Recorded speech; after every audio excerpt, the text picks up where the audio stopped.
Welcome to the Professionalist Real Estate Investing Podcast with your host, Tony Jacobs. This podcast is not just about making money. It's about creating a legacy that stands the test of time. From analyzing market trends to mastering negotiation skills, we will leave no stone unturned as we guide you through different stages of real estate investing. We will bring on industry leaders and share stories from the good, the bad, and the downright ugly. So now, it's time to level up your real estate game. And there's no better way to do it than right here with us at the Professionalist Real Estate Investing Podcast.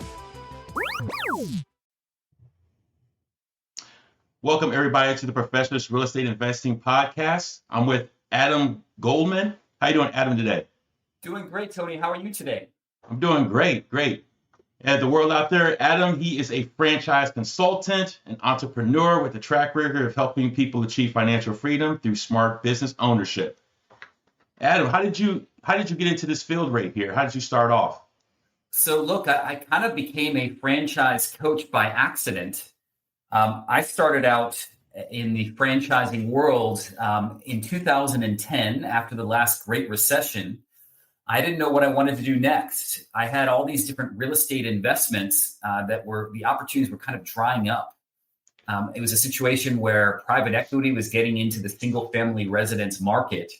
And I talked to a friend who had a friend who was in the franchising world, and she gave me a few different options. And I decided to invest in Vanguard Cleaning, which was an office cleaning master franchise, owned that business for about 8.5 years and was able to sell that business. And I kind of stumbled into franchise coaching, meaning I'm in here to kind of make matches between franchise brands that are looking for franchisees and franchisees that are looking for great investments. And so that's my role. I'm like eHarmony or Match.com for the franchising world. Okay. That's great. And then 2010. So yeah, you started right after the housing market went down and everything. And then from there, that's when you started. Okay. How do you feel like right now with financial wise? Like this is a general question I ask, especially with the change of leadership with our government and everything. How do you think it's going to do in the sector of real estate investing, financial market? So I think there's a lot of uncertainty in the market about what's happening, right? We keep on hearing different things. We hear that unemployment's down, but I talk to people that talk about how hard it is to find jobs, especially good jobs. We talk about how great the economy is doing, right? But you also hear kind of mixed messages. I would say that not all of my placements are real estate related when it comes to franchise investing, right? Franchise investors. Some are brick and mortar franchises, some are non-brick and mortar. I think that the outlook is very unclear. We don't know. I definitely think that the current administration is going to stimulate the economy for sure. That means that there will be demand, but it's still to be determined if we can actually go ahead and tame inflation. I wish I had a crystal ball. I don't know where we're going. Yeah, that's true. I don't know where it's at right now. I know like with the interest rate where it is, it's going to go down a little bit, but it's not going to be like it was when COVID was around. I said that was just a generational time period right there with the interest rate the way it was. I'm very grateful that I was able to buy my house and get a 2.5% jumbo mortgage. But the disadvantage of that, Tony, is that I'm never going to be able to sell my house and to find another house with that same rate in my lifetime. I don't think I'm kind of stuck in my house. Wow, that is true. That's true. The lowest I've ever seen someone in that time period is they got a 1.99. Oh my gosh. That'll never ever happen again. No, I never say never, but I don't see that happening anytime soon. No.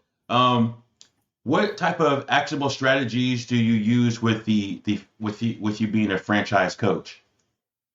So look, my role is to kind of make this perfect match, and I have a personalized approach. And look, people always ask me, even at like cocktail parties, hey, Adam, what's the hottest brand out there? Which 3 brands would you recognize for me? Or would you recommend to me? And that's really, it's hard for me to, before I know people, to kind of give them my top 3. And so what I do is first I get to know them. I send out a survey that takes 5 to 10 minutes. And then once I got that survey back, I go ahead and speak to them and anyone else involved in the decision and kind of get to know them better, like a matchmaking type thing where I find out what they're looking for, why they're looking to invest in franchises, and then I see which territories are available. I work with brands that are in 75 different industries that are pre-screened, and then I'm trying to narrow it down to 3 brands that are a good match from a just from a characteristic point of view for my candidates. Okay, that brings a good question because there's a lot out there talk about branding all the time. What makes a good solid brand? Because there's a lot of people that they view like, oh, it's the logo, oh, it's the purpose of the company. Is there like all different types, little equations that make a brand solid? Look, I'm so glad you brought that up because brand is one of the pieces for franchising, right? It's the system as well that you're buying. And everyone's heard of crumble cookie or orange theory, but in reality, if you're in one of the major markets in the United States, it's probably been sold out already, right? So the system, in my opinion, is more important than the brand. Chipotle was an emerging brand when McDonald's bought the franchise, right? And all of a sudden, if you're a Chipotle franchisee, you have McDonald's management team and get a Chipotle brand, which at that time wasn't a very powerful brand. But it became more powerful. So to answer your question about brands in general, I mean, what makes a strong brand is something that's recognizable and has trust, right? It could be Sprint or T-Mobile that everyone's heard of, or Spirit Airlines. Nothing against Spirit, but it has a horrible NPS score, right? So just because it's recognizable doesn't mean it's going to be trusted. Okay, true, very true. And if a person is coming in and they're like, you know what? I'm going to start my own business, or I'm going to be an entrepreneur or anything in that sector right there. How should they start developing a brand? Because I know a lot of people come to me and they ask me that question a lot. And I tell them, I tell them the way I did it, but my ways might not be the best way for them because there's all different ways. They're all different options. So look, I'm glad you're talking about branding, right? Because one of the great things about franchising is you don't have to create the brand from scratch. I mean, it's the franchise brand, the franchisor that kind of comes up with what your brand is, like McDonald's, right? Or Chick-fil-A, whatever that might be. You have to just kind of emulate the brand and maybe make tweaks to it. So the great thing about franchising is you're not creating it from scratch, because you're right. It's hard to create a brand from scratch, right? And look, a brand isn't only a logo, but it's also a feeling, right? When people go into they have a specific feeling about Southwest Airlines. That's why I'm so sad about what's happening there this week. I think it's when I was at business school, we learned about Southwest and just how amazing that brand is. It's almost an emotional attachment to it.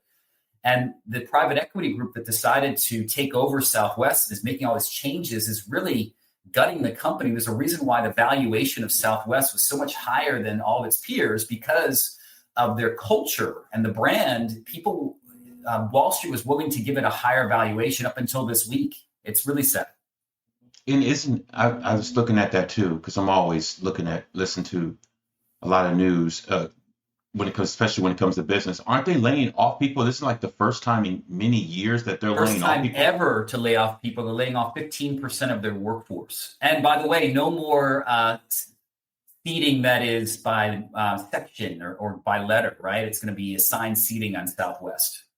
Oh, it's going to be assigned seating now? Yep. Oh, wow. That's a huge change, because Southwest, you just go on board and first come, first serve. That's how I always loved it. Yeah, me too. Yeah, it's coming next year, and they're taking what made it different, the core of the brand or the core of the company, the essence of the company, and just kind of the differentiator, and getting rid of that. And look, I mean, a brand is also a unique selling position, right? I mean, when you think of certain brands, like when I was a kid, you think of things like UPS, right? Next day there, whatever it is, you have like this vision of what it might be. Coca-Cola spends billions of dollars or millions of dollars to make you think that caramel flavored water is somehow refreshing and going to be, exactly, or whatever it might be. It's just the essence of the business. Yeah. Why do you think that a lot of companies I don't know where it's like maybe third party. Why do they, if it isn't broke, don't fix it? Why do you feel that a lot of them change like from their solid background to something different? It's like, is it the sign of the times or they want to experiment some or are they bored?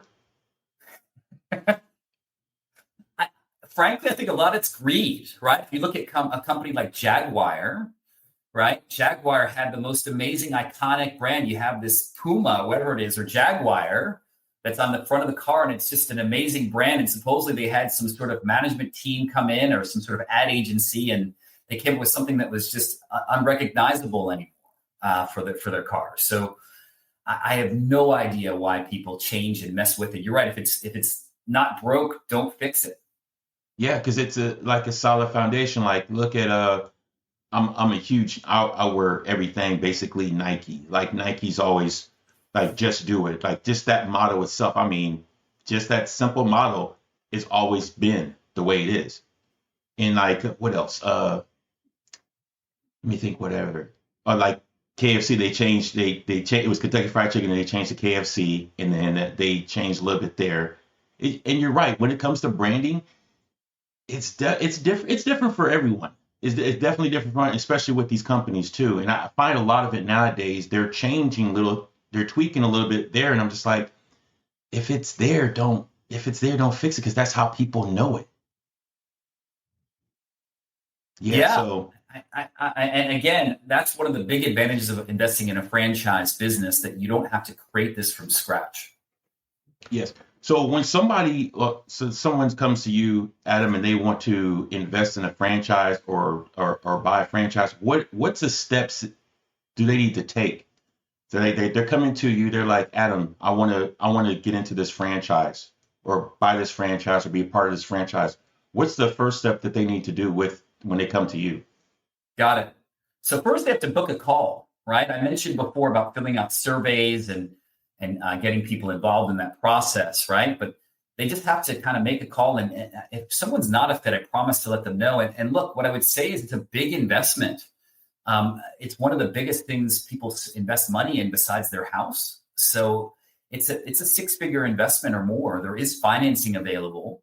But they really have to understand what their why is, because people that don't really have a strong reason to invest in a franchise are not going to invest in one.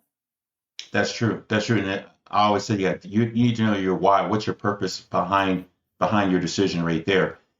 And see, it slipped out of my mind. When it comes to the franchises, because everything is structured. Oh man, it just slipped out of my mind. That's okay. When it comes to the franchising part and everything, and like I said, you need to know your why. Like, do you give like do you tell them what the evaluation of the franchise, which one they want to be, whichever one they want to purchase? Is there like a grade scale? So such a great question. So my goal, I'm trying to give A+, right, for all three Yes. of these brands, because I have brands that are pre-screened in 75 industries that are in my portfolio. But an A+ brand, right, isn't necessarily an A+ match for everyone, right? So I'm trying to make these matches. Just like if you're on Match.com, your spouse or my spouse might not be the perfect match for someone else, right? So it's Yes. really digging in and finding out what they're looking for, and then really finding that right fit. Okay. Yes. Okay. And then I remember now I remember now what I was going to say. When they're purchasing with the purchase of the franchise and everything, what tax benefits is there with purchasing a franchise? Because I'm huge. Well, I'm a huge person when it comes to taxes. Yeah. Well, look, you're in the right place when it comes to franchising, because what I can tell you is, and I'll give you an example. I believe that there's black and white in accounting, right? And there's gray. If you have, I live in Houston, right? If you have a legitimate reason to have Texans season tickets and you're taking clients there, that's a legitimate business expense, right? Yes. If you have a cell phone that you're using for business, and maybe every once in a while there's personal calls, that's a legitimate business expense, right? If you're using a portion of your house for your office, that's a legitimate business expense. So I'm not a CPA, but there are many different things that you could potentially use from a tax point of view for businesses and for real estate. That's an advantage of being a business owner, no question about it. Yes, that's great. That's great. Yeah, I was just thinking that maybe there was more to that, but you're spot on with everything you say, because that's exactly what I was thinking also. So if anyone wants to get in touch with you, what's the best way possible? So 2 ways. First one is just go to my website, franchiseadam.com, and it's a 15-minute link. Go ahead and just kind of book that link. And if I don't think you're a good fit for franchising, I promise to let you know. Alternatively, if you want to go to franchisecoach.net, it has more information about people that have gone through my process. And it's also a place where you can potentially book a 15-minute chat. Okay, great. So, world, this is Adam Goldman. He deals with buying. If you want to buy a franchise, he's definitely the man to go to. I just want everybody to know. And I will put down all the resources and everything for if anyone gets going to get in touch with Adam.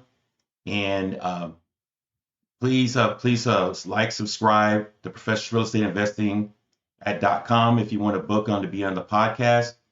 Adam, this is an honor and a pleasure, because I didn't know anything about franchise and how it was structured. I would definitely get your information on the podcast on everything that's needed for people to come to you. And rather than that, it's an honor and a pleasure having you on the podcast. I know we've been having our hiccups back and forth, but we finally got on it. And just want the world to know what Adam does. Thank you so much, Tony. It's been my pleasure to be on the ship. Thank you so much. And I'll get everything out there, and everybody have a blessed day. In the fast-paced world of real estate, success hinges on information. Introducing PropStream, your all-in-one real estate solution. Find properties, analyze markets, and generate leads effortlessly. With PropStream, you're always one step ahead. Access it anytime, anywhere, and watch your business thrive. Don't miss out on the future of real estate. Get started with PropStream today. Visit trial.propstreampro.com/Tony Jacobs for a 7-day free trial and revolutionize your real estate game. PropStream, your key to real estate success. Don't wait. Start now.